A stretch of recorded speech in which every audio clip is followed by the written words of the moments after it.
हर खबर पर होगी आपकी पकड़। डाउनलोड कीजिए एबीपी लाइव ऐप।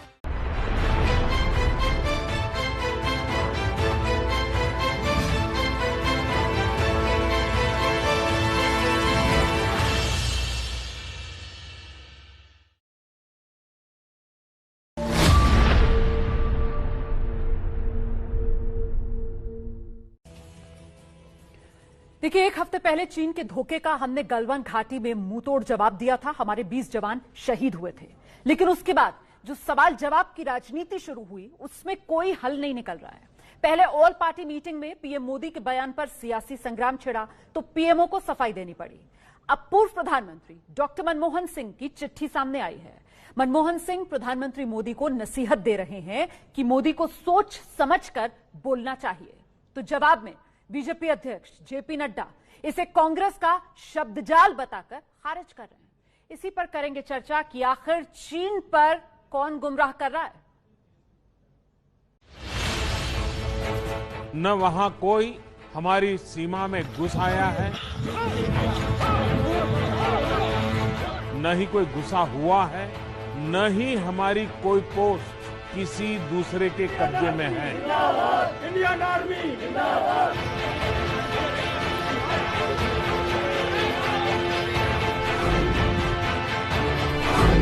गलवान में चीन के धोखे पर बढ़ रहा है देश में गुस्सा। देश में चीनी सामान के बहिष्कार की चौतरफा मांग। सरहद से शहर शहर तक तनाव और गुस्से के बीच चढ़ रहा है राजनीतिक पारा। पूर्वी लद्दाख में जो हुआ, न वहां कोई हमारी सीमा में घुस आया है, न ही कोई घुसा हुआ है, न ही हमारी कोई पोस्ट किसी दूसरे के कब्जे में है। पीएम मोदी के बयान पर हमला करने उतरे पूर्व प्रधानमंत्री डॉक्टर मनमोहन सिंह। मनमोहन की नसीहत, भ्रामक प्रचार मजबूत नेतृत्व का विकल्प नहीं। उसका संदेश और निष्कर्ष है कि माननीय प्रधानमंत्री मोदी जी को चीन का मुकाबला दुष्प्रचार मंत्री बनके नहीं, बल्कि एक सच्चे जोरदार प्रधानमंत्री बनके करना है। मनमोहन का मोदी सरकार के सहयोगियों पर भी निशाना। पिछलग्गू सहयोगियों के प्रचारित झूठ के आडंबर से सच्चाई नहीं दब सकती। मैं उनका काफी आदर और सम्मान करता हूँ, लेकिन इस वक्त सबसे ज्यादा जो मुख्य चीज है वो ये है कि देश को एकजुट होकर के रहना है। बीजेपी अध्यक्ष जेपी नड्डा का पलटवार, शब्दों की बाजीगरी कर रहे हैं मनमोहन। अपनी गलतियों को जस्टिफाई करने के लिए उन नेताओं को भी मैदान में उतारने की कोशिश हो रही है जो नेता की इस बात से सहमत ही नहीं होंगे। कुछ नेता कर रहे हैं। अगर आप सलाह को आलोचना के दृष्टिकोण से देखेंगे और उनको राष्ट्रद्रोही करार देंगे तो ये आप राष्ट्र का भला नहीं कर रहे हैं। बड़ा सवाल, चीन से मुकाबले के लिए राय की जगह राजनीति क्यों कर रही है कांग्रेस? चीन पर कौन गुमराह कर रहा है?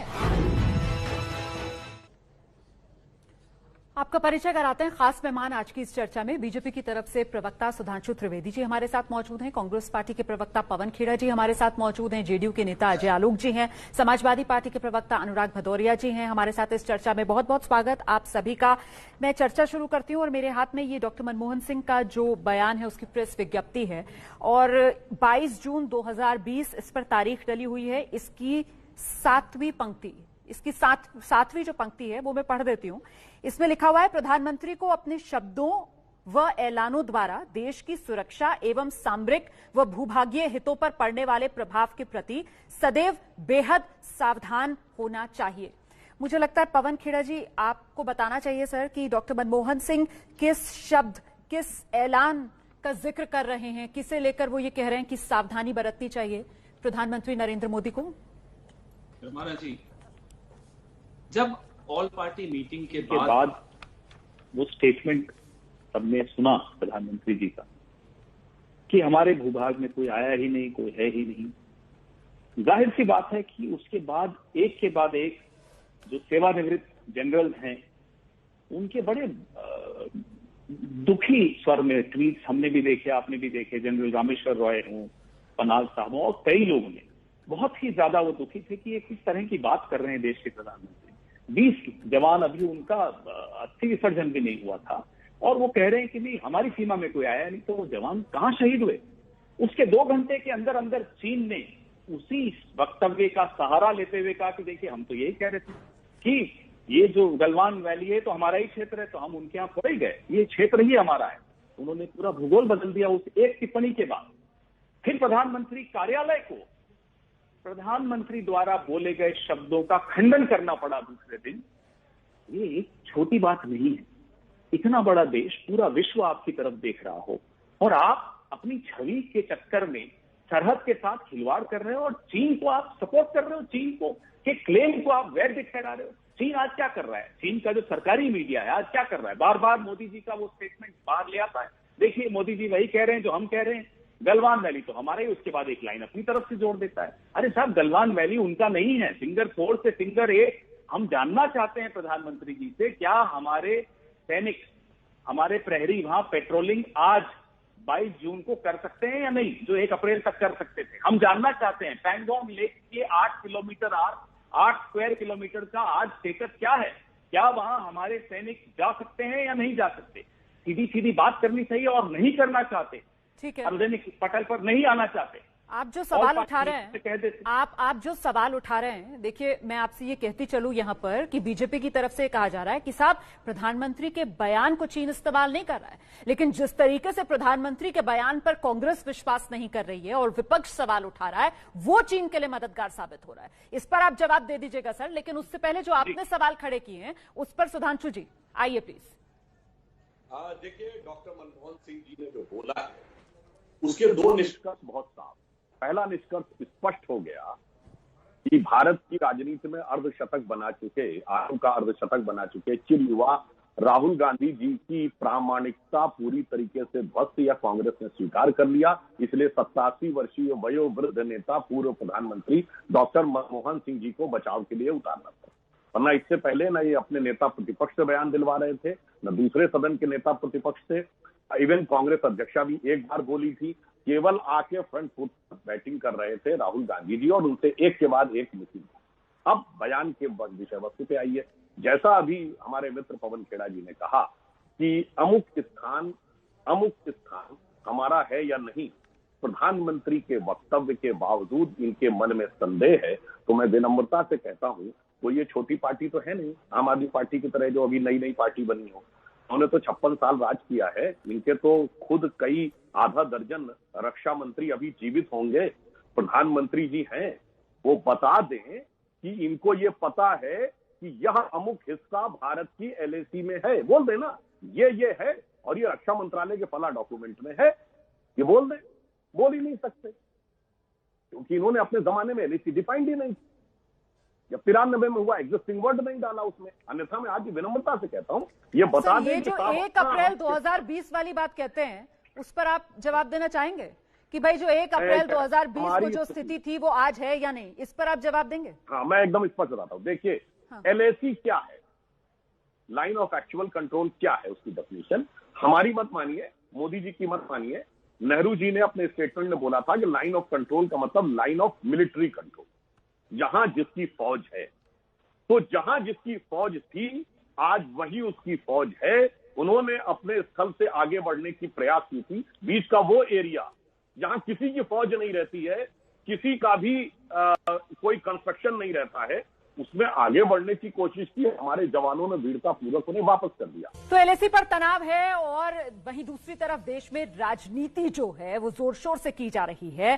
पूर्व प्रधानमंत्री डॉक्टर मनमोहन सिंह की ये चिट्ठी जिसके जरिए उन्होंने प्रधानमंत्री नरेंद्र मोदी को नसीहत दी है, सीधे रुख करते हैं डॉक्टर अजय आलोक। इसमें एक लाइन है जिसमें कहते हैं डॉक्टर मनमोहन सिंह, पिछलग्गू सहयोगियों द्वारा प्रचारित झूठ के आडंबर से सच्चाई को नहीं दबाया जा सकता।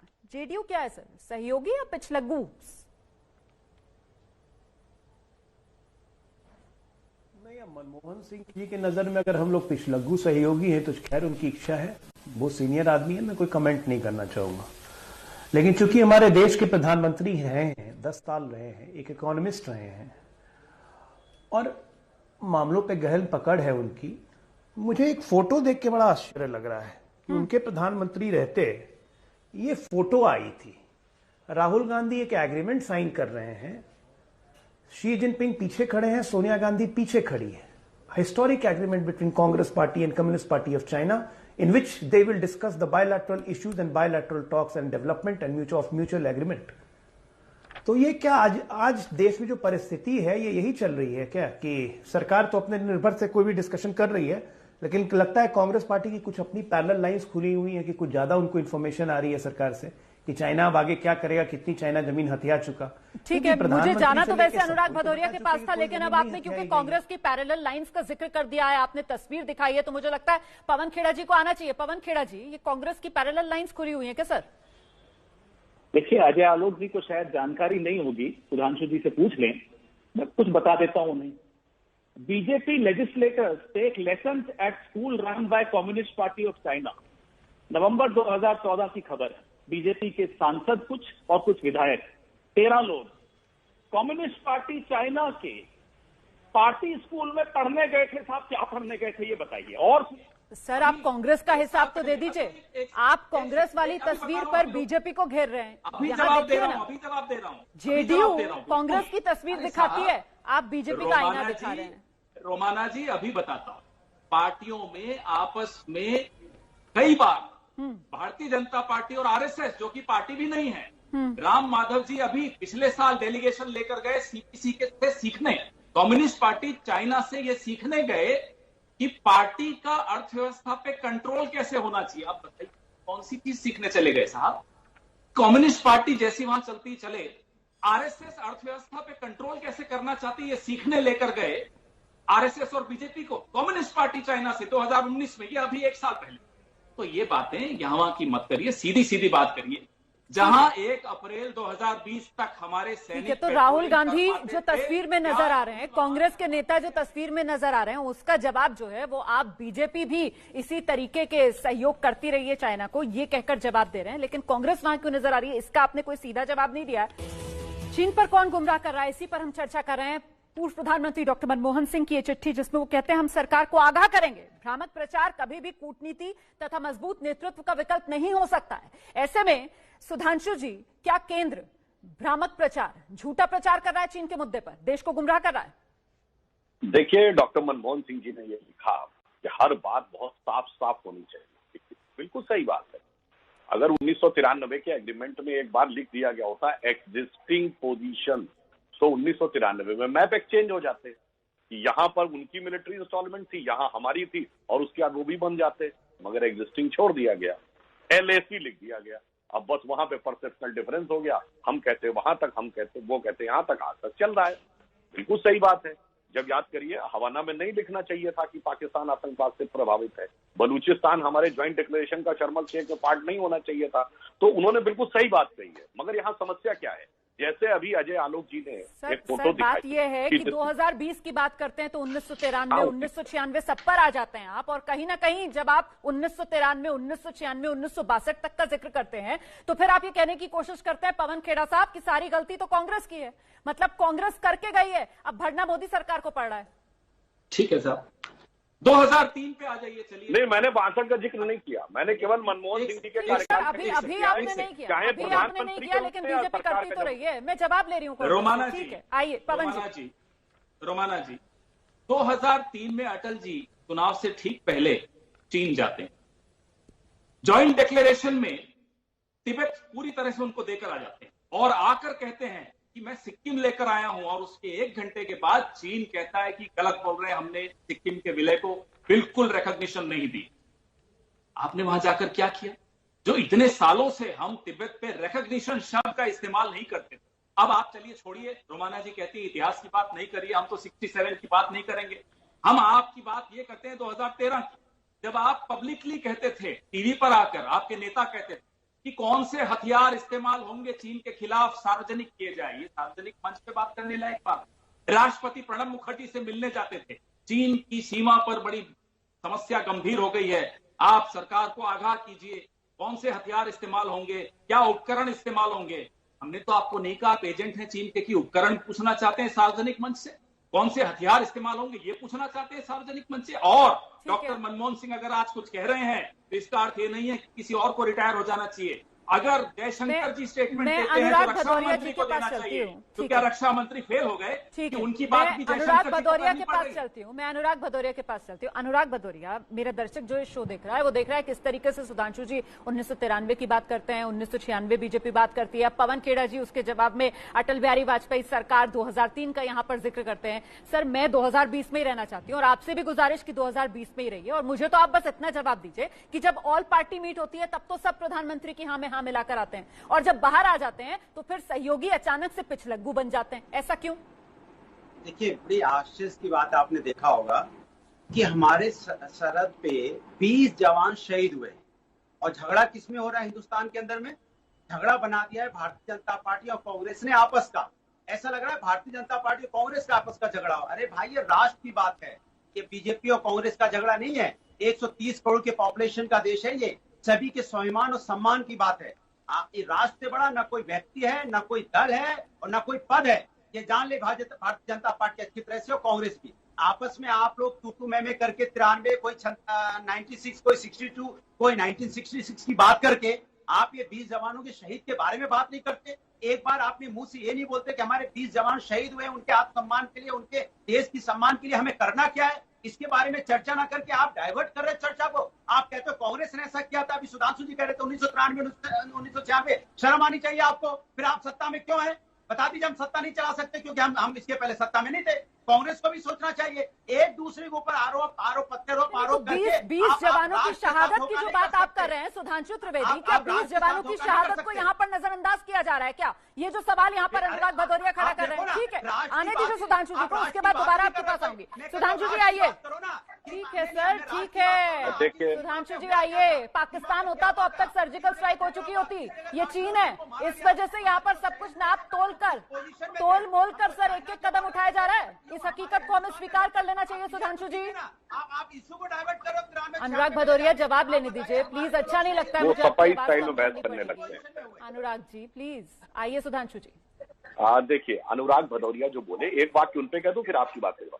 अरे भाई, ये भी तो उस पार्टी को रिप्रेजेंट करते हैं जिसके रक्षा मंत्री रह चुके हैं, और 96 के समझौते के समय रक्षा मंत्री मुलायम सिंह थे। आप ही बोल दीजिए, आप बोल दीजिए ना कि ये लाइन लिखी थी कि नहीं, और नहीं है तो अपने पार्टी अध्यक्ष को पूछ के आइए। और फिर देखिए, उत्तर प्रदेश में आप क्योंकि आप मानना नहीं चाहते, क्योंकि आप राष्ट्र के लोगों। अनुराग जी अच्छा नहीं लगता है, एक संवेदनशील मुद्दा है, आपने अपनी बात रख दी है सर, अब बीच में मत बोलिए। उन्होंने आपकी बात का जवाब भी दे दिया। अब आ जाए 1996 का जिक्र अगर हो गया है सुधांशु जी, तो 2020 में आना सर। देश ये जानना चाहता है कि 20 जवानों की शहादत मारते मारते मर गए सर, इसमें तो कोई दो राय नहीं है। उनकी बहादुरी को देश सलाम कर रहा है, लेकिन मेरा सवाल यह है जो हमारे मन में है कि पाकिस्तान तो सर्जिकल स्ट्राइक, मतलब चीन को हम बराबर नहीं रखकर तोल सकते ना। नहीं, हम समझ लेना चाहिए ना। नहीं, बिल्कुल समझना चाहिए, और जो जैसा है उसके साथ वैसा ही डील कर रहे हैं। ठीक है, हमारे लिए ठीक है, चीन और पाकिस्तान की स्थिति और सामर्थ्य अलग है, मगर भारत की सुरक्षा हितों के लिए दोनों बराबर हैं, दोनों को बराबरी से डील करेंगे। उदाहरण के लिए, जैसे विवाद शुरू हुआ, हमने चीन से आने वाले इन्वेस्टमेंट को रिस्ट्रिक्ट कर दिया, हमने उनके 3 कॉन्ट्रैक्ट कैंसिल किए, और जो आपने कहा ना पाकिस्तान को हम हल्के में डील कर लेते हैं और चीन को नहीं डील कर सकते, तो रोमाना जी बताना चाहता हूं, पिछले 3-4 वर्षों में मोदी जी के शासनकाल में ये वही चीन है जिसने साल भर पहले मसूद अजहर को स्वीकार करना पड़ा यूनाइटेड नेशंस में आतंकवादी न चाहते हुए। शंघाई कॉरपोरेशन की मीटिंग में आतंकवाद के प्रस्ताव को इंक्लूड करना पड़ा। न्यूक्लियर सप्लायर ग्रुप में हमारे वेवर को चीन नहीं रोक पाया। मिसाइल टेक्नोलॉजी कंट्रोल रिजीम में हम सदस्य बन गए, चीन सदस्य नहीं बन पाया। सर के बल खड़े होने के बावजूद ठीक है सर, ठीक है। पवन खेड़ा साहब, आपने सुना सुधांशु जी को, फिर क्यों डॉक्टर मनमोहन सिंह यहाँ पर ये कहीं ना कहीं जताने की कोशिश कर रहे हैं कि साहब हम इतिहास के नाजुक मोड़ पर खड़े हैं, हमारी सरकार के निर्णय, सरकार द्वारा उठाए गए कदम तय करेंगे भविष्य की पीढ़ियां हमारा आंकलन कैसे करें। सुधांशु जी ने तो बता दिया यहाँ पर भविष्य की पीढ़ियां किस तरीके से आंकलन करेंगी। भारत ने तो मजबूती से मोदी सरकार के दौरान हर चुनौती का सामना किया है। पवन जी, जहां ये नहीं बता पा रहे फिंगर 4 से फिंगर 8 की परिस्थिति आज क्या है, 1 अप्रैल यथास्थिति कब बहाल होगी, वो यथास्थिति क्यों भंग हुई, पिछले 45 सालों में जो नहीं हुआ वो इस बार कैसे हुआ, कि हमारे 20 जवान चीन के बॉर्डर पर शहीद हो रहे हों और उसके बाद प्रधानमंत्री जी आकर चीन की सहायता करते हुए कह रहे नहीं कोई आया ही नहीं था, पूरा विश्व हतप्रभ हो गया और बड़ी बड़ी बातें करते हैं। सर वो तो क्लैरिफिकेशन आ गया ना कि वो 15 जून की रात की बात कर रहे थे। आप ये बड़ी अजीब सी बात है रोमाना जी, आप मुझे बात कंप्लीट क्यों नहीं करने दे रही, जरा बता दीजिए। तो आप सर मैं सिर्फ दर्शक की क्लैरिटी के लिए बता रही थी कि आप जिस बात का जिक्र कर रहे हैं वो तो 15 जून समाप्त हो जाए की रात की बात कर रहे थे। बात समाप्त हो जाए, हाँ क्या क्लैरिफिकेशन आया, क्या आया कि रोमाना जी आप कह रही हैं स्पष्टीकरण आ गया प्रधानमंत्री, क्या स्पष्टीकरण आया कि पैंगोंग झील का जो 8 स्क्वायर किलोमीटर इलाका है वो हमारे कब्जे में है और हम वहां अपने सैनिक प्रहरी भेज सकते हैं, क्या ये बोला उन्होंने? क्या ये बोला गलवान वैली पे जहां 1 अप्रैल 2020 तक हमारे सैनिक गश्त करते थे आज भी कर सकते हैं? मैंने तो नहीं सुना, अगर आपने सुना तो सार्वजनिक करिए।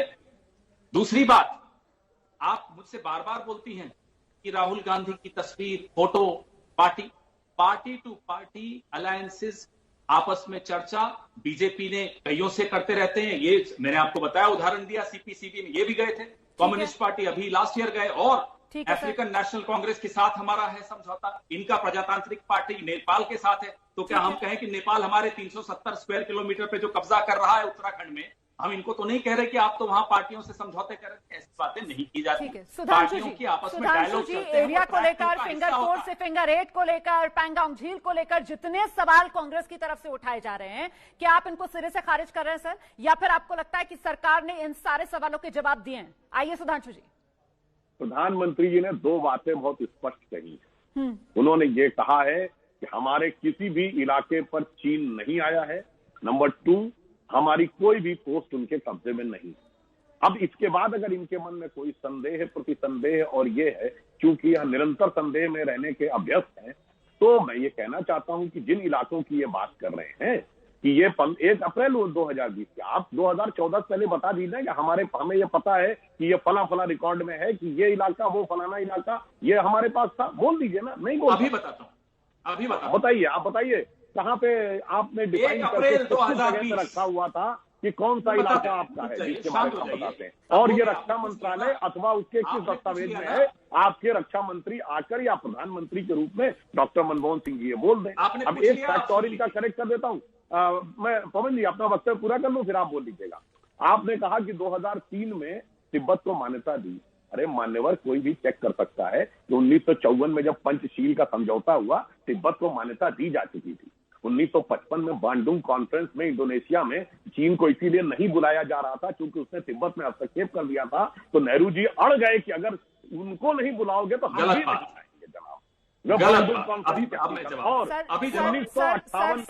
समय मेरे पास कम है। मेरा दर्शक एक सवाल का जवाब जानना चाहता है पवन जी, और आपसे जानना चाहता है कि डॉक्टर मनमोहन सिंह ने ये जो लिखा है, प्रेस विज्ञप्ति मेरे हाथ में है, क्या चाहती है कांग्रेस? क्या कांग्रेस चाह रही है कि सीधी जंग हो जाए चीन के साथ? सर देखिए, भारत का एक एक सैनिक वो भारत का है, किसी पार्टी का नहीं।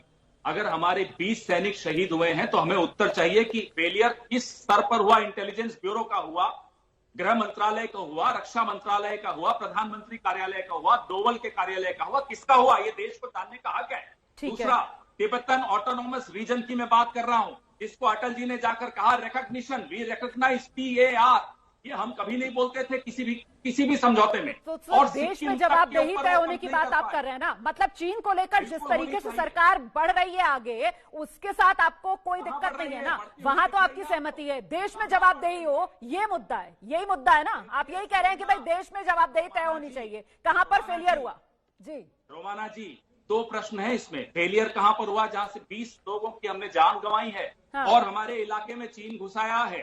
दूसरा, नहीं सर, चीन घुसाया है, देखिए फिर हम वहीं पर आकर खड़े हो जाते हैं। जो बात सुधांशु जी यहाँ पर कह रहे हैं कि जब प्रधानमंत्री ने कह दिया है कि ना कोई हमारी जमीन पर घुसा, ना कोई घुसा है, ना ही हमारा पोस्ट कोई किसी के कब्जे में है, तो फिर ये सवाल जो है वो क्या गुमराह नहीं करते हैं देश को? ये बड़ा सवाल हो जाता है ना। हम इसी के साथ इस चर्चा पर यही विराम लगाते हैं।